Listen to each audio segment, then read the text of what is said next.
Here are 3 technical details for a more efficient snatch.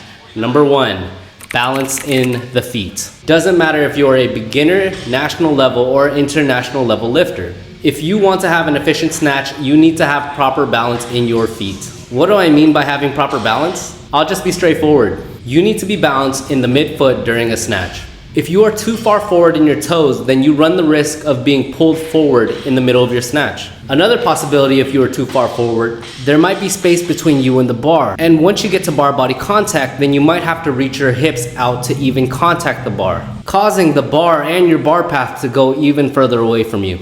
So we do not want our balance in our feet to be too far forward. If your balance in your feet is too far back into your heels, then you'll likely have to do some type of rocking motion from your heels to your toes in order to reach that full extension. Because you're starting from your heels, right? You have to do something to get to your toes. Starting from your heels just doesn't sound efficient. Don't get me wrong. You could definitely snatch that way or any other way that you like, but if we're talking about having a more efficient snatch, then I would definitely suggest that you have your balance in the midfoot.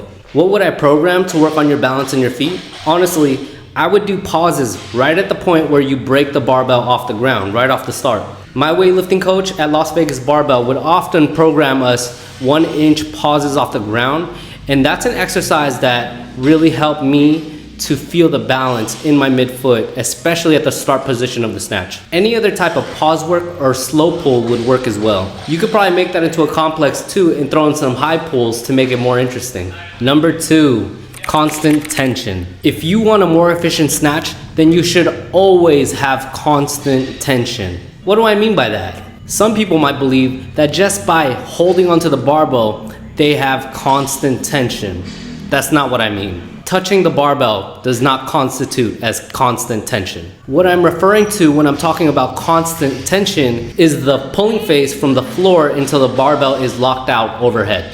In other words, the first pull, the second pull, and the third pull. The opposite of constant tension would be referred to as disconnection from the bar. Crazy, right? This usually happens between the second phase and the third phase of the pull, which is the phase where the barbell becomes quote unquote weightless and the athlete pulls themselves underneath the bar. There are different reasons for why disconnection happens. One example would be too much hip contact or banging the barbell away from you. When this happens, there's a slight disconnection or disruption in the bar path, causing the barbell to move away from you, and the athlete will begin losing tension in their arms pretty quickly.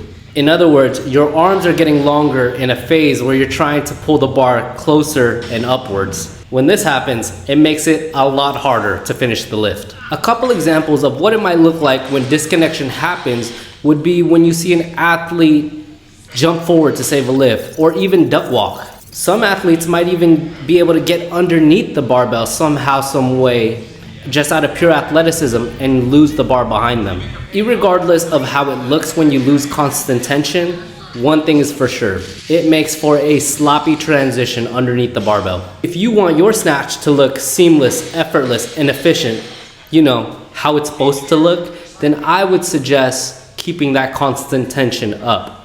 In order to do this, it probably means more technique work and volume.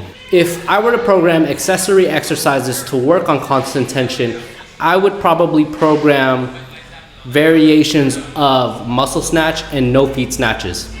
It's almost impossible to lose constant tension if you do these exercises correctly. You know what? It's settled. 3x3, no contact, no feet, muscle snatches. Get to work. Are you someone who trains Olympic weightlifting by yourself and without any training partners? Yeah, me too. That's why I created Train With Me Weightlifting. My goal is to have an online community of Olympic weightlifters who want to improve and become stronger together. I call it Train With Me Weightlifting because I'm currently active in the sport and I want to share my knowledge and experience with others who share the same interests. Come train with me weightlifting. You could jump on the program that I'm currently running, or you could just pick my brain about anything weightlifting related. Think about it. The first 5 spots get a special deal, so hurry up and come train with me weightlifting. Click down on the description below for a list of ways to contact me and send me a message saying, ready. Now back to the video.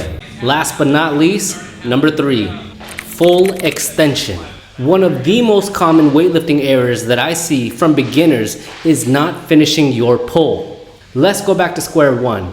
What is the goal of Olympic weightlifting? The correct answer is to lift as much weight as possible overhead. Let's take the snatch for instance. During the movement, the barbell is pulled from the floor to overhead into a locked out position. You will see that almost everyone finishes that locked out overhead position in an ATG bottomed out squat. And only then, after the athlete receives the barbell in a deep squat, does he or she stand up.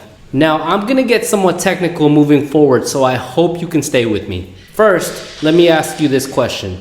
In regards to the pulling phase, what is the best way to pick up the most weight? The correct answer is to have a strong, explosive pull, but it's not really that simple.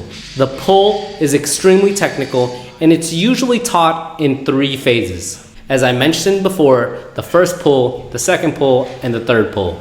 Some people don't even like the word pull being used when teaching the snatch or the clean because of the initial push off the floor with your legs, but I'm gonna use the word pull anyway, just for simplicity. First, I'm going to briefly explain each pulling phase, then I'm going to explain why not finishing your pull is the most common error that I see from beginners. Okay, so the first pull is the phase where the barbell goes from the floor to your knees.